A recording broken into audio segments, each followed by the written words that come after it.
Beautiful. Man, it's good to be back. I've taken 4 weeks out of the pulpit. 3 of those were voluntary. Last weekend, I was recovering from COVID, and I've tested negative twice. My whole family has tested negative. We're all healthy and well, or at least fully on the mend. And I just want to say thank you so much for giving me the freedom to stay home when I'm sick. That's a big deal to me, so I appreciate you guys' prayers because COVID was rough, man. It really took us out, but we're back. Now, that guy that was on screen, the used car salesman that was yelling at you about the birthday bash, Josh Huseman, the founding pastor of Mercy Road Family of Churches, I'm telling you what, do not miss next Sunday. It is going to be super cool up in Anderson.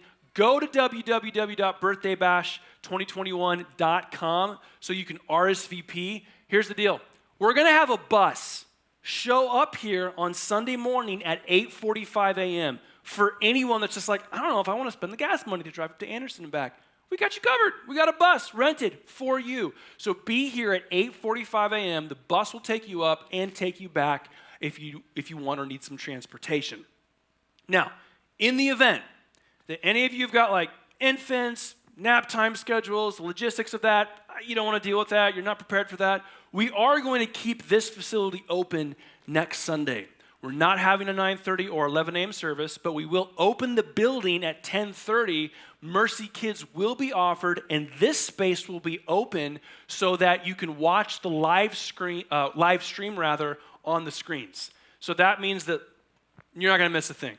So in the event that you can't make it to Anderson, you've got a backup plan, which is you can hang out here at Northwest. Your kids will be safe in a full kids program, and you can watch the live stream online. In the very small chance that the live stream does not work, you either pull up your phone, or actually the team has talked about just piping in downtown stream so you can watch church from downtown, which would be kind of a cool plan C.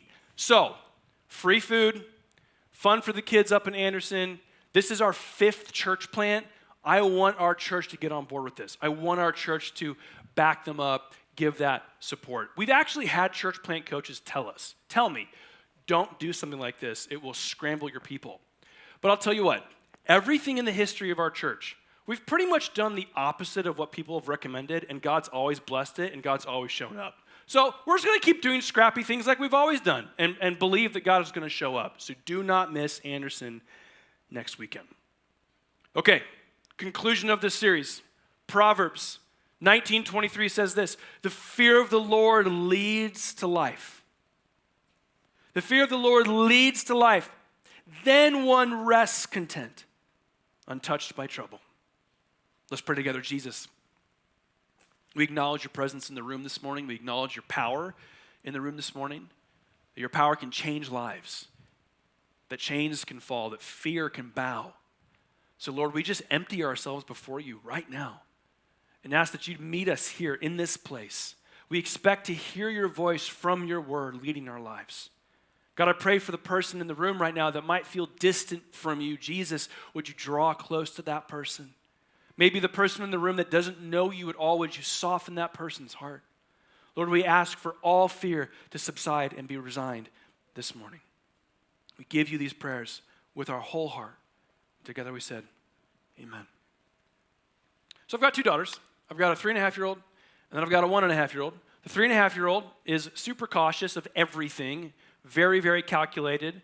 My 1.5-year-old, I don't know if it's her age or just because it's who she is, she's drawn to fire, she's drawn to water, she's drawn to heights. She's a daredevil. Okay, so I've got my hands full with Sia. Sia, our number 2, our 1.5-year-old, she came 6 weeks early. It was a little scary. And for any parent in the room who's had a child come early, you know the letters, right? The NICU, the NICU, you know that's your future. And so when Ashley went into preterm labor about 5 or 6 weeks early, we knew that there was a strong possibility that our daughter was going to end up in the NICU. And all parents, myself included, man, when you hear that word, you hear those letters, your head goes places. You start to dream or envision the worst possible scenario. You begin to, in your mind's eye, picture the worst possible outcome because my child is going to the NICU. And it's painful, and it's anxiety-filled, and it's fear-filled. And you begin to think of every possible bad scenario that could happen to your child because they're going to the NICU. So I remember when C was born, and she came out of mom, and the nurses gave her to mom just for a moment. And mom held her skin to skin for what it seemed like 10 seconds. And then I got to just look at her, and then the nurses just swept her away. And man, that is so counterintuitive to see your child that was once with you all the time now not with you after 9 months. But this was pre-COVID, so all of those restrictions weren't in place yet. I got to follow Sia wherever she went. So I wasn't in the recovery room like my wife was. She was still recovering in the recovery room. I just followed Sia into the NICU. All of the rooms in the NICU were full. All the families had filled them. And so we got relegated to like the tech room where like they stored equipment. And I'm like, this kind of feels like the inn with Jesus, and we're out of space. But regardless, I got relegated to the tech room, and on this bed with this giant light and all these wires and all these tubes, I remember thinking to myself, like, what is going to happen to my daughter who's 6 weeks early? The nurses start working on her and sticking things to her and putting tubes on her and putting all kinds of... This is a picture of what Sia looked like just 2 hours after she was born. She's got every bit of technology you can imagine on her. And I remember thinking to myself, like, I can't imagine, is she afraid? She was once warm and comfortable, and now she's like possibly cold, and she's got all these wires and tubes attached to her, and apparently they're helping her, and I believe that, but she didn't know that. And so here I am looking at my daughter, and as a father, thinking to myself, like, what is going to happen? What is going to happen to my kid? The anxiety and the fear of all these possible outcomes was just amazing. Fear is the strongest of all human emotions. It has this like front row seat to our lives, and it knows how to exploit every vulnerable area of your life. Fear fills in these unknowns, these blanks in the story that you don't know anything about yet, and you've got pieces of the puzzle, but the whole picture hasn't been assembled yet. And so you fill in those blank spots. That's what fear does. Fear always jumps to the worst possible outcome. If Instagram or social media was maybe the highlight reel of your life, you presented yourself in all of the best possible ways. Fear is the what if reel of your life. Fear is the what if reel. Does this sound familiar? What if I lose my job? And COVID has proved that that is a reality. What if my kids don't listen to me and do the opposite of what I taught them? What if my spouse falls in love with someone else? What if I get sick and die? What if someone I love gets sick and dies? What if we can't get pregnant? What if the past trauma and abuse never stops haunting me? What if I end up alone? And the what if reel of our lives consumes us. For our purposes this morning, church, we will define fear as the following. Fear are stories. Fear are stories we tell ourselves about the future outcome of our lives, our children's lives, of the people that we love the most. Fear are stories. But here's the problem. We have the latest and greatest technology to predict the weather, and we still cannot predict the weather with 100% certainty 100% of the time. Okay? We are terrible predictors of the future. I can prove this. All of the polls in 2016 favored Hillary Clinton. We are terrible at predicting the future. It is not our strongest skill. It is not in our gift mix. And we can uses all the technology we want. And, living in Indiana, we know that like the lake effect and like the weather changes like this, and we always have to be prepared. Like basically Hoosiers make their decisions based on the weather. That is true. That's the truth of the rest of the world too. And it's not just technology that's trying to help us predict the future, but we ourselves cannot predict the future. Predicting the future is not our skill, because church, fear is a liar. Fear is a bold-faced liar. It lies to you about your finances and your sexuality and your children, your spouse, and your job, and then those fears consume you. And when they consume you, fear puts you into a mental prison. Fear of the future puts you into a mental prison. And that prison is just full of heavy chains, ball and chain, strong doors, and you find yourself fearful of the future. You find yourself in a mental prison. Fear of the future will have you spending your money in the wrong places. Fear of the future will have you settling on the wrong relationships. And then our lives are accompanied by mental prisons of fear. That's exactly what happened to me when I was in the NICU. This mental prison of I'm predicting the future of my 2-hour-old child. Is she going to be okay? I was captured in a mental prison. King Solomon observed in his personal memoirs, personal journal, observed that when a life is lived under the sun, with temporary and worldly things only in focus, it's like chasing after wind. That means that all the ways in which we obligate ourselves to protect ourselves from the fears that we created ourselves will leave us also chasing after the wind, never being able to temper the fears that consume us.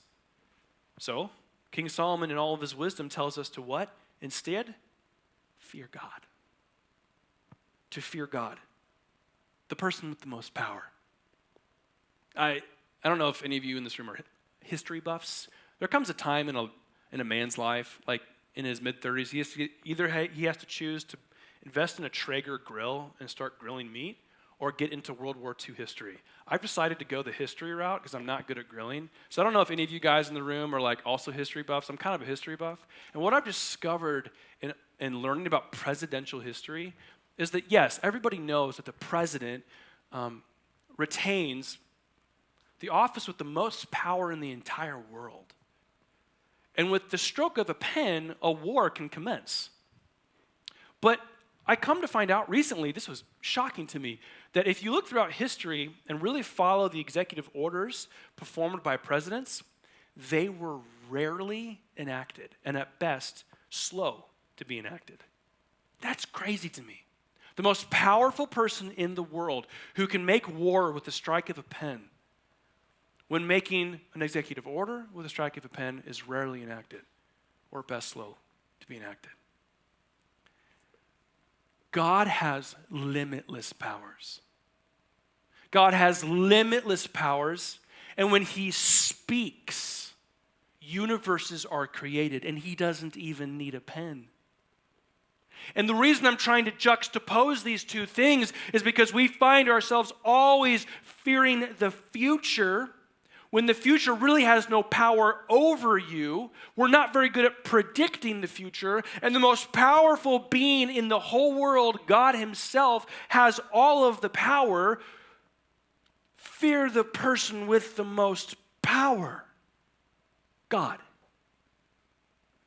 You may have heard throughout your life, like the fear of the Lord or fear God, and like, what does that mean? People will say, oh, respect and reverence and awe, and part of that is true. I don't think it discludes those things, but what I believe it's absent of is that we do respect and we do revere and we do fear the persons or the person with the most power at their fingertips. The United States government, with a handful of phone calls, can send the cavalry in and descend on a criminal syndicate just like that, and we respect that and we revere that, but God's power is so much more supreme above that. Many of us in this room are trapped in the mental prison of future fears. Look at Proverbs 1:7. The fear of the Lord is the beginning of knowledge. But fools despise wisdom and instruction. King Solomon is about to drop some phenomenal wisdom and instruction on us. Look at this. Chapter 12, verse 9 says this. In his concluding remarks in his personal journal, he says, not only was the teacher wise, but he also imparted knowledge to the people. He pondered and searched out and set in order many proverbs. The teacher searched to find just the right words, and what he wrote was upright and true. The words of the wise are like goads. They collected sayings like firmly embedded nails given by one shepherd. Be warned, my son, of anything in addition to them. Of making many books there is no end, and much study weary is the body. Now, all has been heard. Here's the conclusion of the matter. This is the wisest person on planet Earth. He says this, fear God and keep his commandments. For this is the duty of all mankind. For God will bring every deed into judgment, including every hidden thing, whether it is good or evil. Here's what I've interpreted this verse, these passages to conclude. You can either fear the future or you can fear God, but you cannot fear both. You can fear the future, or you can fear God. But at the same time, you can't do both. You just cannot do both. We do not have enough spiritual acumen or fortitude to slice a fear pie. And like, oh, this slice of fear will go to God, and this slice of fear will go to my future, and this slice of fear will fear this man over here. We don't have it in us. We don't have the wisdom or acumen to do such a thing. You will have to choose who or what you fear.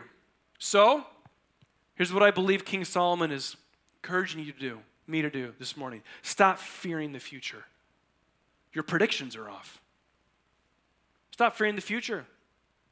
Your predictions are off. We have seen this over and over and over again in our lifetime.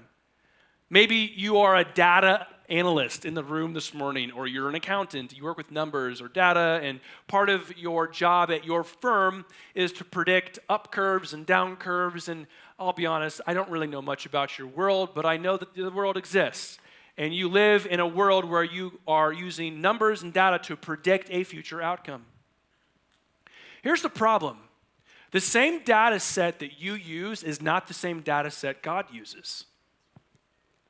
You know, we've become accustomed to thinking that my circumstances will predict the future. But that's not how God works. His power predicts the future. So it might be wise for us to resign this idea that all of the known and available data around me will predict my future. The one variable that you have not included in that data set is the power of God. And the power of God mutes your data set, which means this: your predictions are off. Stop fearing the future. It's put you into a mental prison, and God doesn't want you to be there. Instead, start fearing God, acknowledging his power, the variable in the data set that changes things for you and your life. Many of us are in this prison of mental fear because we're fearing a future outcome with our child, with our spouse, with finances, with your job, with your community. Whatever that future fear is in your mind's eye, if you're in that mental prison, the key to walk out of that prison is acknowledging the power of God, the variable that changes all other things in your life. And when you do, and if you do, and if you have the courage to resign future fear and take onto yourself the fear of the Lord, the fear of God, your what-if list gets flipped upside down. This is the coolest part, guys. Listen to this. With God's power, your what-if list can sound like, what if I get a promotion? What if my kids listen to me and do better in life than I could have ever hoped, despite the known data?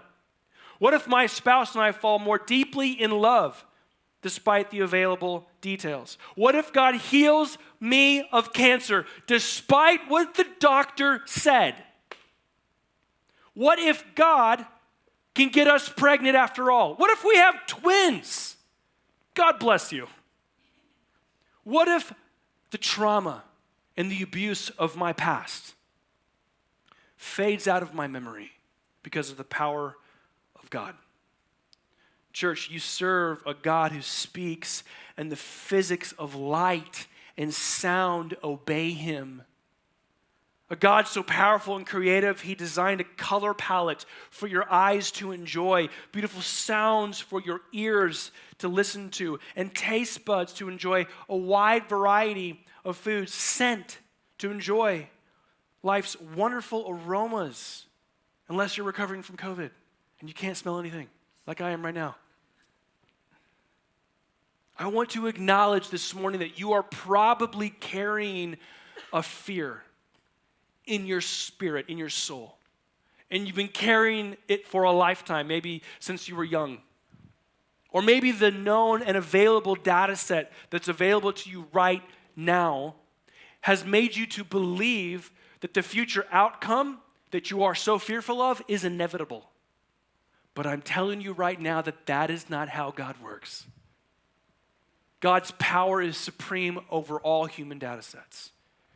And he is in complete and total control. And he wants to release you from that mental prison of future fears. I want you to know that he sees the fear. You might have concealed it for a lifetime from other people or offered some details about those fears, but I'm telling you right now that he sees it. He sees it. He knows the intimate details of that fear that you are carrying. And he wants to relieve you of the weight of that future fear. Look at Isaiah 41:10. So do not fear, for I am with you. Do not be dismayed, for I am your God. I will strengthen you and help you. I will uphold you with my righteous right hand. Did you know God was right-handed? Now you do. There was this moment, I remember being in the NICU, where I had committed myself in that moment as my daughter was covered in wires and tubes. I committed myself, I'm going to sit with this kid for as long as necessary so she is not alone. And so for the next 36 hours, ask my wife, I did it. I sat there for 36 hours. And I offered my 2-hour-old daughter my hand in hopes that she would grab onto it. And of course, her little hand and my big hand didn't really fit. So I offered her my finger, and she grabbed hold of that finger so tight, guys. She just squeezed. I remember thinking to myself, oh my gosh, like she acknowledges my presence. She knows I'm here. This is amazing. I remember thinking in that moment that maybe she is afraid and she just needed someone to hold her. Maybe she needed someone to be there for her. And looking back now, a year and a half later, I'm realizing that that moment was so beautiful because the way that I was sitting next to Sia, offering my hand to her, God sees you in your infancy, in your fear, and offers his hand to you as well. And many of us bat the hand away. No, God, you can't see my fear. You can't see this thing that this thing that I've predicted will happen in my life. I'm gonna end up alone, God. My kids are gonna end up in prison, God. I just know it.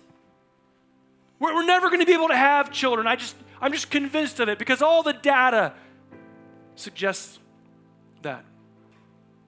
God sees it. He sees the fear, and he's offering you his righteous right hand. And it is completely up to you as to whether you will grab it. And when you do, you will find a security and a love and a blessing that comes from the Lord that is unlike anything you could possibly imagine. I don't know what fear you're carrying this morning, church family. I don't.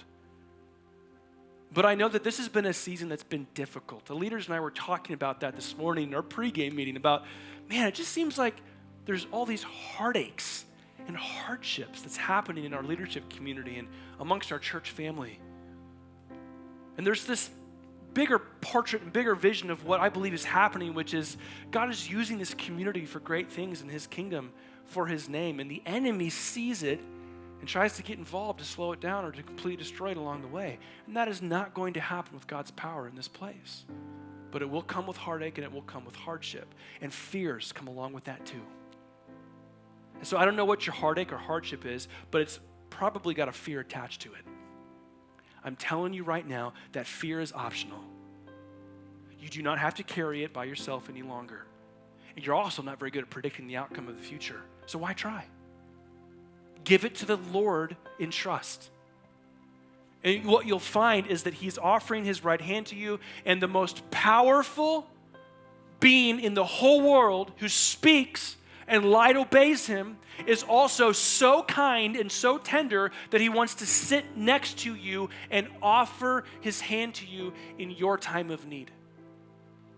But you, like my 2-hour-old daughter, will have to reach out and grab and grip. And you will find that the power that he has in his right hand is enough to carry you, to comfort you, to complete you, to bring you to a place of serenity and security. You need God. You can't do this without him. So I don't know, maybe there's some people in the room this morning that have never trusted in Christ before. Use that analogy. He's reached out. He's given you his hand. Trust in him. Give your life over to the Lord. Trust that he can be there for you. Trust that he can carry you. Trust that he can save you. So, Father, I just pray right now for the persons in the room that don't know you, that are angry with you, that don't trust you. Would they have the courage to reach back out with the hand that you have offered it to them so that they could grip and know that you are there for them. The most powerful being in the whole world is also so tender and so kind. He sits next to his children and offers his hand to them. So may we do that this morning, resigning and retiring our fears, the things that have captured us into a mental prison.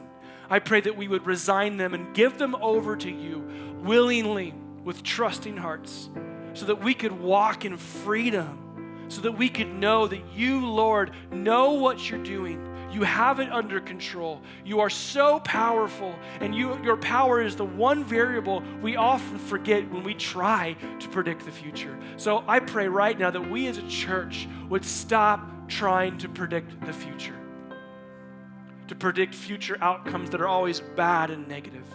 That we would turn our what if list into what if God's power was here. And we started to see all kinds of healings take place, and reconciliations take place, and salvations take place. Because the what if list has turned it on its head. Because your power is available and visible. So we give you our hand as you give yours to us. We love you, Jesus. We pray these things in your name. Together we said.